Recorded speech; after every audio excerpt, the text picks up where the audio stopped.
What are we up to this summer? JoJo? JoJo. JoJo is gonna be a movie star. Oh, what movie is he gonna be in? I don't know, he just thinks he is, you know what I mean? Huh? He thinks he's a movie star.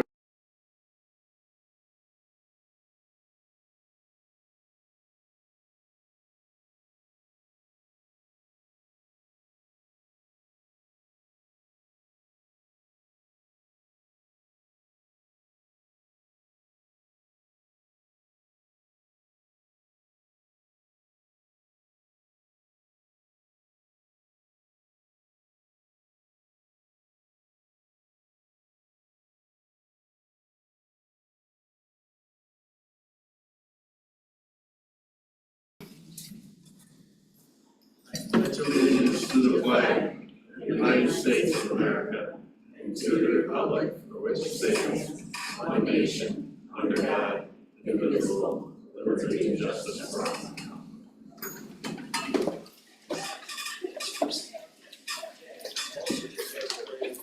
Is there anyone here that would like to address this board with a question, an issue, or a concern that is not on tonight's agenda? With that, I'll ask the clerk to take the roll. Supervisor Michaelenko, Here. Counselor Stewling, Here. Cleveland. Here. Mannion, Here. Fiorenza, Here. and Alex. Here.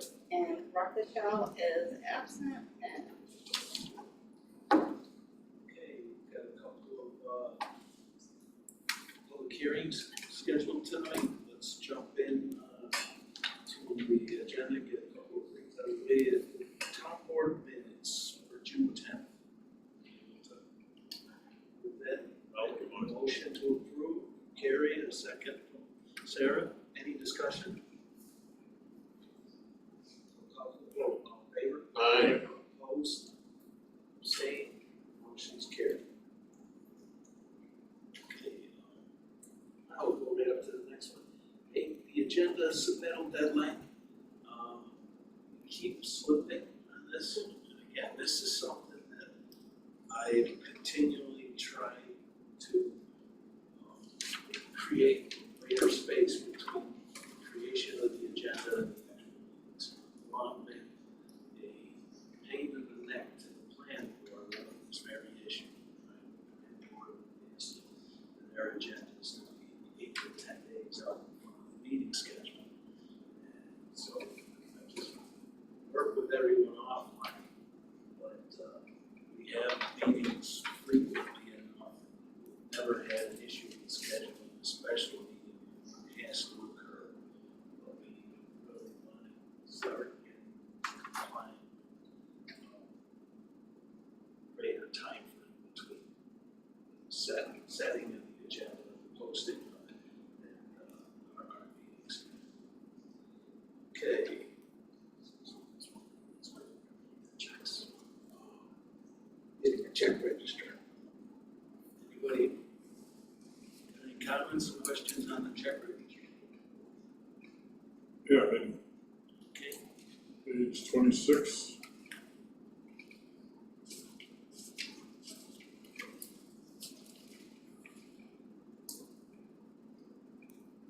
$37,330 is for the audit by Grossman St. Moore.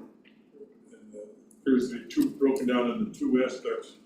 28,500, I assume, is the town of Woods audit.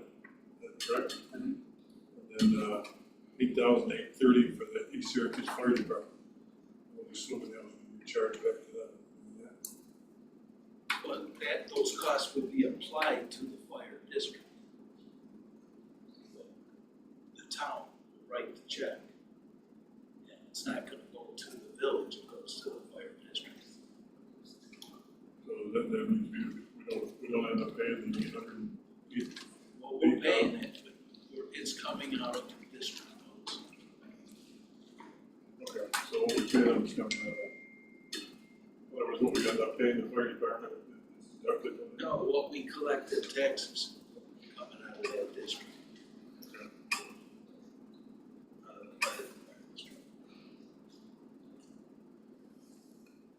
That was the only question.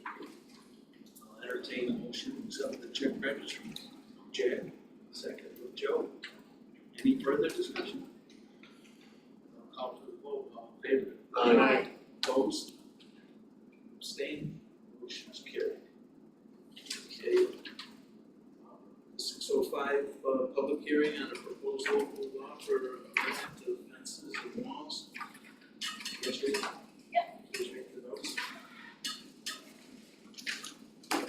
Please take notice that pursuant to provisions of section 264 of the New York State Town Law, a public hearing will be held by the Town Board of the Town of DeWitt, Onondaga County, State of New York, on Monday, June 24th, 2024, at 6:05 p.m. in the town office, 5400 Butternut Drive, on the question of amending chapter 192, article XVI, Matt, what number is that? XVII 27. 27, thank you. Section 19295 of the DeWitt Town, 17. 17. Yeah, 17. Article 17, section 19295 of the DeWitt Town Code entitled Fences and Walls to establish new criteria for fences and walls constructed within the town of DeWitt. A copy of said proposed local law is on file in the town clerk's office during regular business hours prior to the date of the hearing. Okay, thank you. Matt, are you gonna present that? Sure, I'm gonna work with Alana to present it. We ran into some issues in our planning and zoning department with fence applications, where we had some outdated fence code. Is this, okay, We had some outdated fence code and we were running into issues where we were facing denials of fences that would be perfectly acceptable. So we didn't have enough materials in our fence code to account for all the materials that folks use to build their fences. So we've turned a section that had 3 little subsections into one that has 9, so there's a little more information here. And Alana can elaborate a litlittle bit more about what is being allowed now. Yeah, the main thing with the materials is all those decorative metal fences that you see everywhere, were not allowed in the town. So we wanted to make sure that that was an allowed use, so we weren't constantly having to approve them or send them to the CDA. The second issue was, I guess a lot of people, like up to 20% of people, have 2 materials in their fences, like they'll have like, you know, chain link around the back and the sides, and then something more decorative in the front, and that also wasn't allowed in our old code, so we're trying to be a little more flexible. We did talk with Atlas Fence, who had a series of applications before us, and were a little annoyed with us, so we explained to them what's going on, and now they're happy. A lot of our permits come from Atlas Fence, so I want you to have an understanding of what's allowed and what's not. Any questions from the audience? Anybody here with, I'm assuming that, do we have? Yeah. You can ask questions on this. I'll say something about the fence thing, because I was denied to have a fence, and it was like this whole big thing about all these certain requirements, and I'm like, screw it, it was just such a hassle. And I already had the fence, and the existing fence was there, and you guys were like, nope. I was like, fine. So yeah, it How was a long ago hassle, was this? like last summer. You could look offline if you want to see if this new law accommodates what you were. Any comments, questions from the board? And I'll close the public hearing.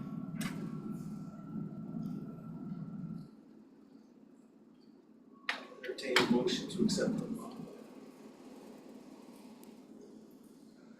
Sarah, second. Carrie. Call for the vote, all in favor? Aye. Opposed? Abstained? Motion's carried.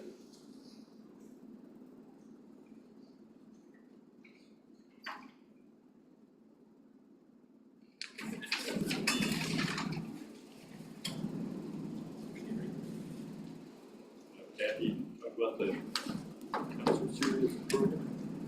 Eddie, you got a minute.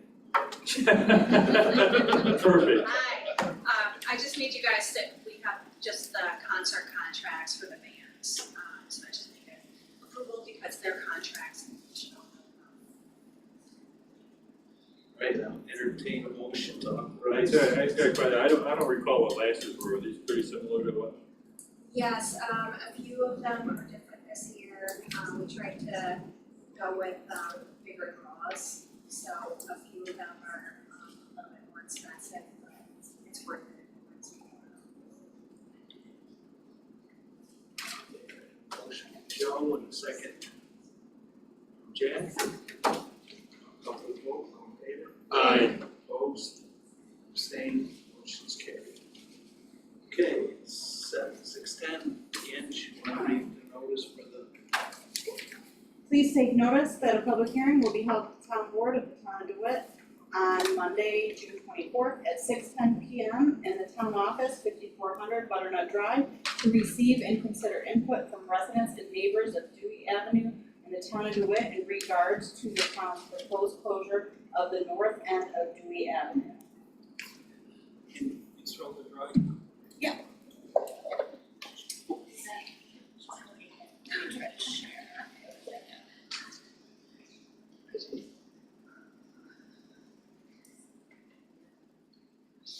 And as most of you are aware, the planning board has reviewed a proposal from the Ethan Allen site. And wherever business and residential's mix, it creates a history of problems. And so one of the contingents on the site plan approval for this building, because of the multi-tenant nature of it, was the separation of Dewey Ave. She slides in.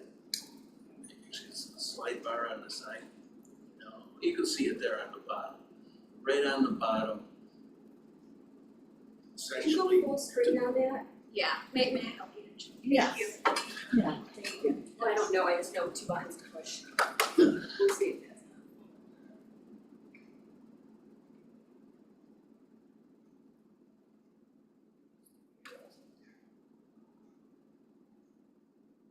Okay. And then slide down Let it know. slide down and then zoom in. You could press the zoom, yeah. Now, right across the bottom of that screen, Okay, it's cool.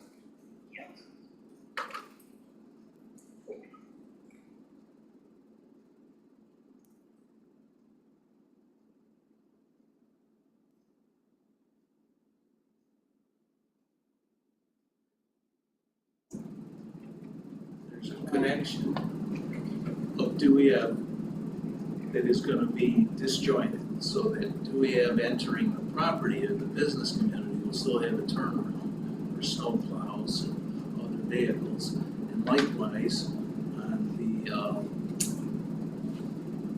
other end, you've got on the western end of it as well, the disconnect will have the turnaround locations for against snow plows and other vehicles. But the access to Dewey Ave and the entire neighborhood now come in off of Hobson. So it's now part of the approval of the disconnection that has to run through this one. So I know I've heard in the past there's a number of these that have concerns. Again, if you're gonna speak, state your name, your residence for the record, and direct your comments to the board. Myself and the board is we'll open it up for discussion. Go first. Yeah, please. So I'm Kim Fiegel, I live at 117 Dewey Avenue, so I'm 3 houses down. We have not seen this yet, the proposal for that. The only thing that we have seen, so I have not seen the proposal where, no one has seen that yet. No. It's there, so I haven't seen it, but, I don't know. I don't think any of you, have been in our neighborhood to understand what it is that we are dealing with. What has happened, the lack of communication is awful with the town of DeWitt. So one day, there goes the house is just raised, there they gone, down, that was it. And then, how many trucks did you count, 25? So you told us during our numerous meetings that there were not going to be these big trucks coming down the road. Well, guess what? They can't get out at the light at Dewey Avenue. 25 trucks up and down the road to come down Dewey, take a left onto Hobson, take a left onto Maple to get out at the light. This was during the construction, or the removal of the houses. That's just one thing. You guys just don't understand what you're doing to our neighborhood. It is just, it's sickening. The trees that were knocked down, what it looks like right now, I know it's supposed to be like this big grandiose thing, but you're accommodating them as compared to us. You know, understand there's a separation of powers between boards. Every issue that you address to this board is a planning board issue. So my commitment will be, we're gonna try to do a better job in noticing residents. One of the reasons for the separation is to prevent this kind of occurrence in the future, because it's a commercial district, and commercial district repeatedly goes through remodeling, upgrades, changes in ownership, changes in use.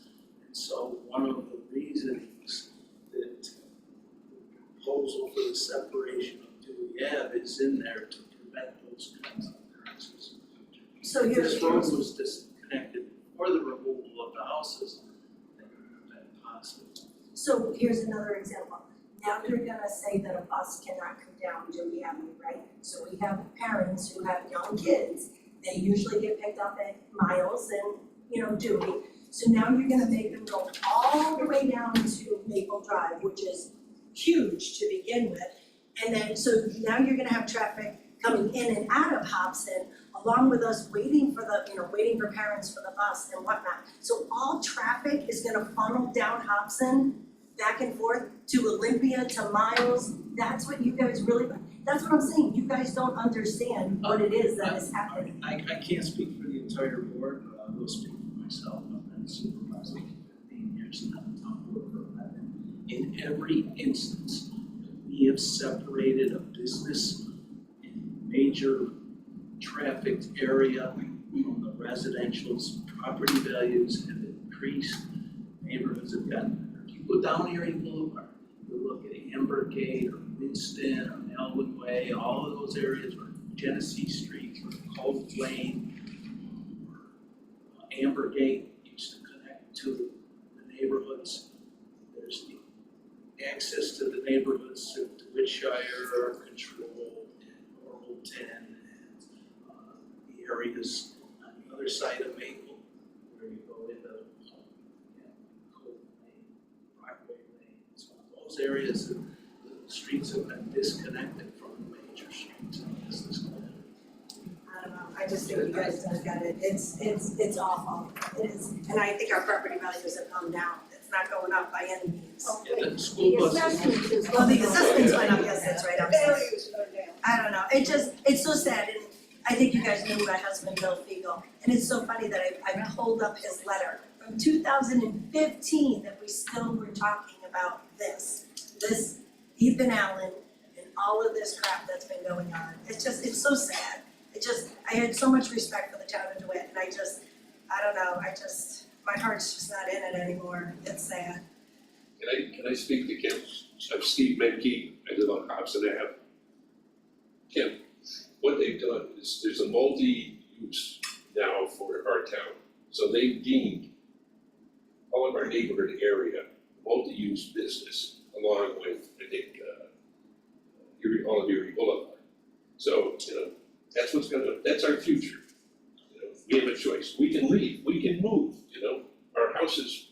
again, sir, please. No, I'm just saying, it's like, we're kind of, we Your moved in the house. neighborhood is zoned residential, it's R1, it will always be a single family use. There's no business community, but this is a move to protect that zone from business encroachment. Well, we don't see it that way. The way that I feel about it personally is that was a single-use building, and now it's gonna be 4 or 5 businesses, which give multiple definitions for what they might be. You have no idea what traffic impact is gonna be, so. We have no right or have no right in our existing code by law to restrict the number Well, what had changed from that building being a single use to a multi-use? How did that change? It's a building and it's a business, it's zoned for quite a number of different uses. It's no different than the Trek and Racket building, having one tenant or 4 tenants. It comes before the planning board, it has the space and the requirement, meets the parking for 4 tenants or 10 tenants. The building was there, and we have no legal way of saying you can only have a single use. But you have a legal way to say you can have multiple uses in that building. So when did that happen? How did that happen? No, that was always, It's like any plaza. Any plaza's gonna have multiple uses. At, town Wasn't there a center, zoning look at East Genesee Street, it's all gonna have multiple uses. variance for that, to go from single to 4? And yes, is that correct? That's what happened. It went from single to 4. That was, it was. I remember there being a variance coming to the zoning board, I don't have that document in front of me. That's what happened. But that's possible. That developer pushed it. I remember that meeting. I'm gonna try and find it right now, I gotta look at my files. maybe I'm wrong, I thought it was for parking myself, but I don't believe that, correct me if I'm wrong. it wasn't a use variance. That we have the ability to control the number of tenants in the building. It's like saying Marshall's Plaza has got 1 tenant. You have a large grocery store or major use versus a number of small tenants. Because one of those shops in Marshall's Plaza can easily be divided up into several smaller tenants. No, you can't divide that building into smaller spaces. My record says that there was a variance given April 18, 2022. Rich Rod and Economic Global for a parking reduction. I don't see any other time that you all came to the zoning board meeting. Reduction? It was a parking variance reduction. And exactly it was a request for a reduction of 50 spaces for a total of 82 parking spaces, where the town code requires 132 parking spaces. And we went to the meeting with, or I don't even know where, we were downstairs, that was gonna be 4 stores, Reed's was going to be 1. I remember talks about, yes, multiple tenants in a plaza. I also recall discussion of high traffic tenants and low traffic tenants. And there was discussion that there would not be high traffic tenants going into that building. And there was a consensus with the residents at 4 that that was a good idea, if I recall correctly. Well, what I remember from that meeting is you have no control over the tenants, you have suggestions for what they could be, you would like low traffic. So you don't have any way of really saying who moves in there if they move in, if it is a high traffic. Are you gonna, is there a The way? planning board does look at that, I believe they do, they may approve or deny based on how many. So will the planning board have to approve each individual tenant that's gonna be moving in there, or are they just gonna be allowed to move in? Planning board looks at a site plan and finds certain uses that can go into a certain plaza, and then the owner determines what they're gonna do, and then parking is determined based on. Who is the owner? And Allen Global Inc. and Ray Trotta, I believe. Not Reed's, it's the company. Ethan Allen Global. What would happen No, it's not if there were a high Unless traffic? they change their name. If there was a high traffic parking, there was not enough parking for the tenants in that building, the town would quickly notice that there would be a violation of that. So there are steps that We'd have the ability to ticket the owners for not providing. The planning board will have a site plan, they'll determine what businesses go in there. If say that one business decides they're gonna move on and move somewhere else, someone can come in with that same use, but you can't come in with just any use without going back to the planning board and making sure that. Well, I think the planning board, if I remember correctly, probably identified maybe 10 or 15 different types of businesses. I was not at the planning board meeting, so I don't wanna comment on the planning board. I've seen what was in that, so. Once it's approved as a shopping center, unless it's an actual change of use. It was changing Any of use. those uses in the zoning go into that. Permitted uses can go in. Was the properties that were torn down, the 2 houses, was that residential area or was that commercial area? my aunt's house is doing, it's a combination, residential, commercial. Those two houses were, They they were R1s, weren't they? No, different owners. There are homes in the commercial zone area. So for example, this is where these types of issues, the closest issue that we've had on a continual basis with business mixing with residential is Cattell. Cattell, we've done everything we can to try to stop the invasion of traffic coming out of the Sherwin-Williams and Beauty salon, salon, dress she salons. And then there was a health company, and the health company, it was located in the business district, but it was a single family home. The house sold to a business, and they ran with business in there. They had an hair salon and all the visitors or patrons of the salon running through the neighborhood, coming back out to the restaurant. So there's no way, when a house is located in a private business, what I believe happened here is the two houses were in the business district. Business bought those two houses, tore them down for the space. Do we know for a fact that they were in the business district? You're If we look assuming on that, that map right now, track it back. Don't go the other way to the west. I believe that dotted line represents the parcel. Oh, right here. Yeah, yeah. That far. That represents the demarcation between the R1 zone and I can, Because the house at 101 and 103, where I used to rent, they were knocked down because they were in the same zone and Talbots had to put extra parking in there. Okay, my name is Mary Coleman, 214 Thompson. I'm just a little confused that we had these two houses that were built probably before Ethan Allen. And somehow they ended up being in a commercial zone and not residential. Is that what you're saying? I'm saying that, yeah. The town code, for the most part, was established in 1960. And so 60 the or original 60? zoning, 1960. 1960, the year John Kennedy was elected president. Okay, Was the first time that I believe the zoning code was put in place in the town code. And so it's not uncommon for us to have industrial districts. We have streets where in 2000, we did an upgrade of our comprehensive plan and we did a number of modifications to that over the years. So we tried to, again, separate residential and business communities in most of the districts.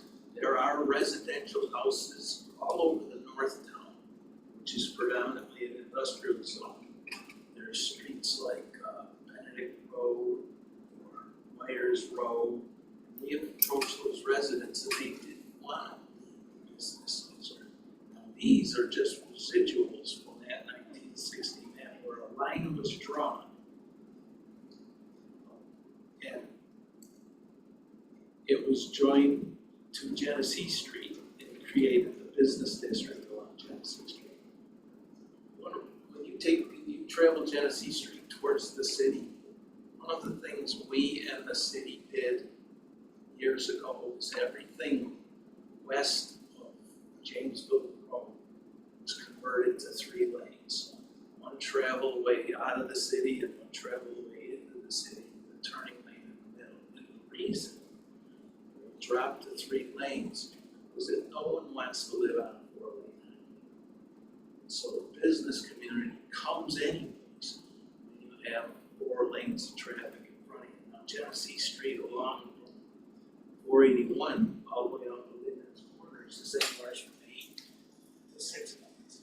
So even the houses that exist there, like Smith Locks across the street, there are several locations that have businesses in them because it's not attractive to live. right, but that was clearly a residential neighborhood that got Ethan Allen next to it.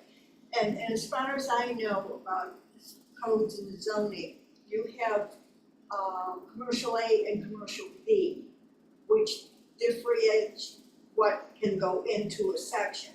Now, restaurants couldn't go into that place because it's probably, I'm not sure if it's A or B. Because the traffic that restaurants Right, generate is way too much for that location. and the other thing to consider is the traffic of these 4 businesses, and they're hoping they're gonna have customers, let's face it, or they're not gonna stay there. They're gonna have to exit onto Maple at that light, or there's no, it's a very short light, there's what's that, 2 or 3 cars? How are they gonna get out?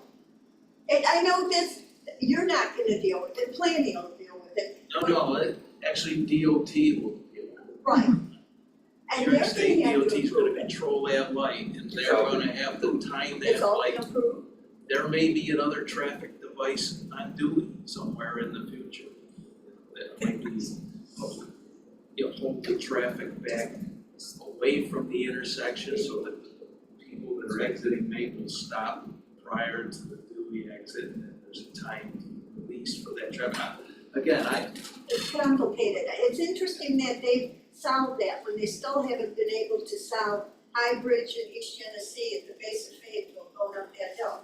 Because it hasn't been redeveloped, because they can't get the traffic flow down there, where you have the 2 bridges in Fayetteville. So it's interesting that they've solved that's this, how I'm handling it. yeah, it's their problem. And they It's haven't not solved it. anything we have control. Yes, Cynthia Garrett, 114. Do you have a sense of the timeline? Is this for the proposal? I do not have a sense of the timeline. So I how don't know far the is this? developer's proposal for completion of this project. So assuming that it happens, Yes. assuming this is happening, is that where we are in the process? This is done. So I see you nodding, so now I wanna jump and maybe we need to revisit what these good folks in this neat little niche and do it, people that have been here a long time. But let's assume it's going forward, and I was looking at Springwater. It's a block up on the right past Talbot's. They have a very wide, high berm, and on top of that, well-developed evergreens, not just little quick ones. And I think people would, I think if this is going forward, I think we need to really consider this important It's my neighborhood understanding where that there's people- permanent trees in place on this project. And, sometimes, I think if the neighbors could have, be part of that a little bit, or preview some of that, that would help with this situation, because we're also looking at major changes from the highways coming off right in our backyard too. So we need privacy.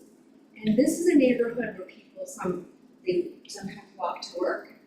We have teachers, we live next door to a lawyer, we have a lot of folks that work at Wegmans, and devoted to this little spot, this little niche. And if it's going to go forward, how can we make sure that there's major privacy Look at the thought through? western border of this project. No, that's the east. Sorry. Yeah, go there. See those trees there? That is all on a berm. And then as you come down around the parking lot to the bottom of the screen, that is all bermed. That's actually an increase in the hill there. I think Around with the- technology, we could get those some better visuals. I don't think this really does. Can you all get a vision of what this would look like? I can't really. I think they do have one image of what it's supposed to look like. Again, what you're asking for is and should be available to you. It's already gone by on this project. The planning board had public hearings and public notices, which some of you attended and provided comment on. So you should have been able to see those drawings in advance and have the ability to comment. That ship is set. Not until they're really put in, that ship really hasn't sailed, so they really go over there and, you know, Well, do that's, it, here's so. the other thing, those tenants do not get a certificate of occupancy until that site plan is complete. So if they don't put those berms and trees in place, the town does have leverage to make sure that they do. So they have to follow the approved site plan in order to gain a certificate of occupancy, of which that will allow them to do. So Carol Wolfenstorfer, I live right next to this last lot here. So are you still planning to knock down the warehouse? The back of Ethan Allen? If that was part of the plan. I think it was. It wasn't? It's one building. No, No, I know, with the warehouse, Nope. they said they didn't want trucks driving back there to load things. they got the DP warehouse. And so, if you could just move that up. No, the other way. Yes, in between the two cutoff roads, what is in between there? Yes. Okay. Okay, thank you. How difficult is it going to be for delivery trucks and whatever that are bringing things to people's homes? To come down there and try to turn around and There's go the, back out? It should there's the turnaround right there, Should for be the good. buses, right there. No buses anymore. Oh, well, and for any truck, that's a turnaround, this right here. Yeah, for the fire department or Yeah. rescue or anybody like that, yeah. Yeah, So, so should be able to make Do you know, if school buses are allowed to turn around there, or will Sure. all the school Sure. buses, like what they were talking about, will everybody have to go up to the end of Maple Drive to catch the buses? JD already said, no, kids have to go. We brought this up many times ago during the planning sessions, we were told, the highway department, yeah, we've talked to everybody still no. What was the transportation's office for the JD, what was the response? JD said all kids, kindergarten or whatever, will be picked up on Maple Drive. That's ridiculous. That's their own decision, and that's not a decision this board can make, those are designed, so if we can turn a snowplow around, they can turn a school bus around. It's that simple. So the building. It's gonna be like, go in, you back out.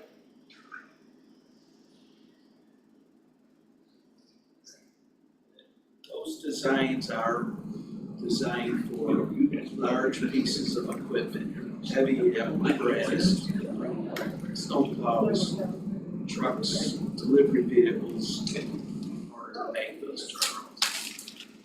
So what's gonna happen during construction? Are they gonna try and go out on Maple Drive, or are they coming down Dewey? They'll be coming down to They're gonna come down Dewey again, Well, they still do. that's something we can work on. I'll talk to the highway superintendent and see if we can barricade it. It's huge. We feel our neighborhood is quite unique because it's a lot of families, a lot of young children, people walking every day, people walking their dogs. And now all the traffic that you were saying, oh, neighborhoods get better. I think ours might get better, I don't believe it. I really feel it's gonna put a big change, in my life because every car right now goes in one way and out opposite. A lot of people come down Dewey, I do a lot of times because it's more convenient. Finally, you guys put the turning ramp, or somebody did, the highway did, so we could turn onto Maple Drive easier, that's nice. That corner is very, very dangerous it is right now. I mean, I can't tell you, me coming up from 481 to turn onto Maple, I almost get rear-ended all the time, I'm like waiting for somebody to hit me. Thompson, No, turning from, Genesee. turning onto Maple, The off that turnoff lane, off of Genesee. off of Genesee. People just drive so fast, that's a terrible intersection, and that's, why a lot of us have been concerned about this, Tim, I've been there, about as long as Bill. you've seen me all here before. Right, that's it. And, you know, it just, I understand, you know, progress and zoning changes. I don't have to like it, you know? If, for example, coming out of Hobson and getting onto Maple becomes problematic for you, let us know, because we can control that. That's our intersection, and we could convert that into a four-way intersection. I mean, so that you get out every other car, just like any other four-way Do you intersection. know what traffic is like at any given time at Hobson and Maple? I've lived in the town for 20 years. One of our biggest complaints is traffic. Speeding, you know, excess speed, reckless and dangerous driving, I mean, traffic is, and then we have 3 DOTs that control our roads. So we have New York State DOT, Onondaga County DOT, and we have our own. And so somewhere between all 3 of those, the number of problematic intersections overlap jurisdictions. So the school crossings, you don't wanna hear the history, but it's taken us forever just to get school zones established. Most of one of our recent successes, and it's a 20-year project, was getting the school to Tecumseh, getting schools. I mean, so that was a county. I just think Which I'd like to required see state you approval. guys just come and take a look at, you know, maybe where our houses are, and what we are looking at, and what we are Actually, my witnessing. son was good friends with Joey Marino, and I spent a lot of time in there. You know, watching beautiful trees be cut down on our parking lot, like it is just, so now our view right now, with everything is Genesee Street. That's what we see, that, we can see the ramps, that is what we see. It's pretty sad. I'm not gonna promise anything, but one of our long-term plans would be a trail system that you could access from your neighborhood. That would get you under Genesee Street at the creek, so that you could then come down and walk to the Barnett Tree Trail and access the Canal Park and everything. I mean, yeah, it's gonna, we presented that to the state, and it's gonna take approvals from street.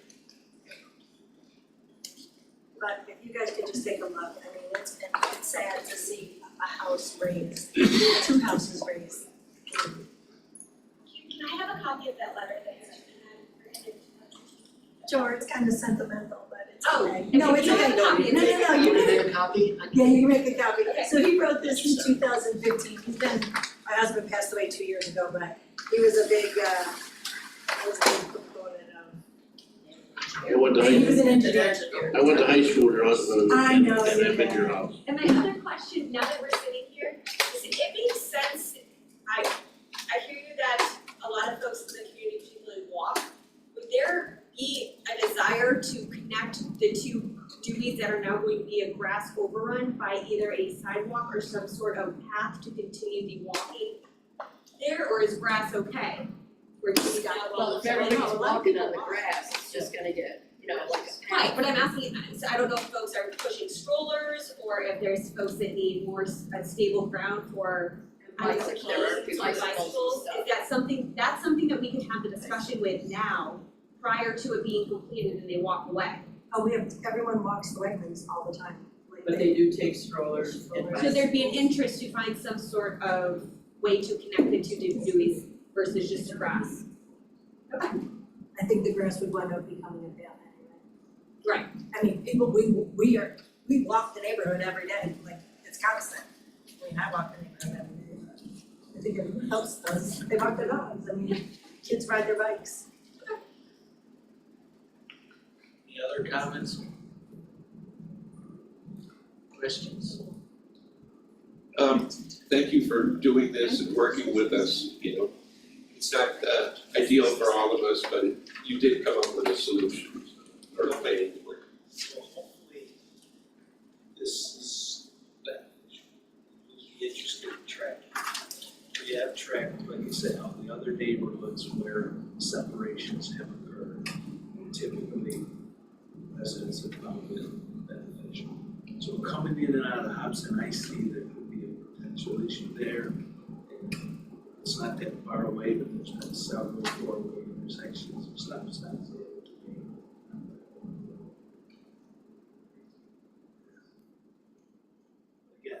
guys let us know. We'll let you know. Thank you. And I'll close the hearing. Entertain a motion to authorize the separation of Julie F. Joe. Carrie, any further discussion? Does this authorization, this allow for comment regarding potential temporary Because approve it or was that conversation yet? no, ultimately Rocco has to take the action. Okay, So okay, you'll be able to work on anything with Rocco. okay, thank you. He's done this many times before. So. Well, Alana is here. Alana, can we suggest to the developer that we'd like a 4-foot sidewalk connection? And then, Through the grass? Yeah, connecting it so that's a continuous walking surface.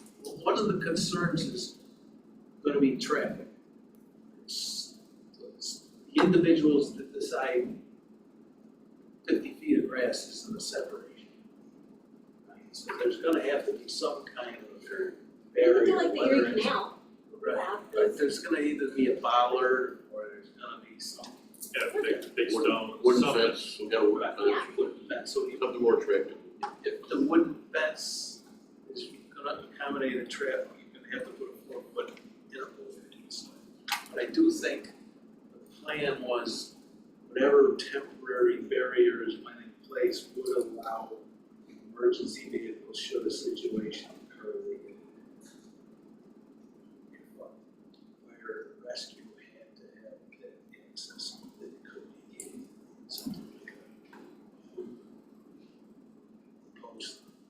Cattell Ave squeeze down the wall at pedestrians, but still there might be some future requirement for emergency vehicles. That was one of my questions, would the response time be different for the fire department if, you know, if No, it because we make them all aware of what this is and stuff, and so it should.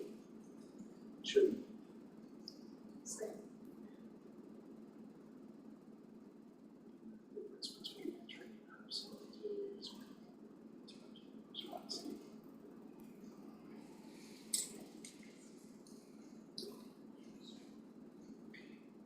I'll vote all in favor. Aye. Opposed? Abstained? Motion is carried.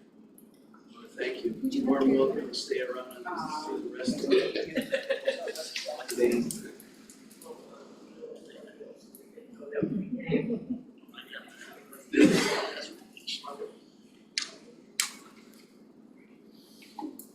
Alana, you wanna do the multi-jurisdictional hazard mitigation plan? Sure. I apologize, excuse me, and I should have stated this so that it would be part of the record, on the last vote. And knowing you're following Robert's rules of order, I know that I should have said that. All I ask is that the same velocity and energy regarding the trees, sidewalks, grassy knowings, access and safety, one-way and traffic, be given to the residents of the town of DeWitt that live in Springfield Gardens. The same amount of time and compassionate care for strollers and walkers be given. And I close with this. My mother told me there's some things that you say only in the house. Then there are things you may say outside, so there's some other things that I will say when we go into executive session in the house. Because it just really showed me again the disparity of compassionate concern, not based on color, but economics. It showed me the clear delineation of economic in the town of DeWitt, that if you have money and you are a homeowner, you get more direct direct, compassionate urgency of care than if you live in subsidized housing. And it's a sad day for me. Sad. I'd like to continue the conversation. Oh, yes, let's continue that. So again, I know that the opportunities that pending on the Springfield Gardens, because we haven't seen the development plans arrive in the planning and zoning office. So should those plans arrive, I would hope that you would witness the same intensity of scrutiny in regards to those development plans that, and it's been 2-3 years, and we haven't seen this. And as you can see, the letter was all the way back in 2017. So this is not something that's come overnight. No, I'm not intimating that it came overnight. Nor did I ever say that there was a time parameter to say it. What I'm saying that there is clearly, from my perspective, and if I'm in error, I want somebody to please correct me. But from my perspective, over the years, people are like, oh, I've been here 10 years, I've been 20 years. I've lived in the town of Brooklyn for 35 years. And the same treatment that I've seen in the 35 years of persons who have lived and live in Springfield Gardens has been consistently less than those who are property owners and or people of influence and or voice because of economics. And I could very much agree with you, because I think those of us from the north side of town have always said that about the south side of town, so. I don't know We'll north side, continue south this side, conversation. but I do know what I know. You know, in general, I think the public from the East Syracuse, Park Hill, Parkwood, Kirkville areas feel similar. So might be speaking true that needs addressing. But when it comes to the planning board and the tension and intensity, I hope witness the same. No, I can't say I do. I can't say that. No, when that proposal hasn't arrived yet. Oh, yes. Yes, so Okay. they're, the developers behind the redevelopment of Springfield Gardens has been hanging for 2-3 years now, if not longer. And we haven't seen it because they just haven't come in with design. So there hasn't been any drawings, there hasn't been any scrutiny of that developer. How long You know, will they keep with respect to talk. I mean, Mr. Supervisor, if there was a water issue, if there was a quality of water issue, in Dewey, Hobson, Maple, if there was a quality of water issue in that spacing of that niche, our community, it would be resolved. There is a quality of water issue for the residents of Springfield Gardens that has been going on. People having got yellow and brown water for 3 or more years.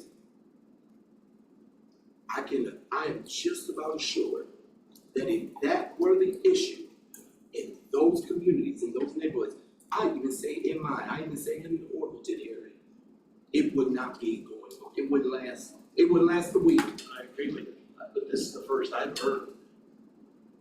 It's a lot of firsts that people are hearing. And I don't know who supplies water in Springfield, the city of Syracuse, or is it with water?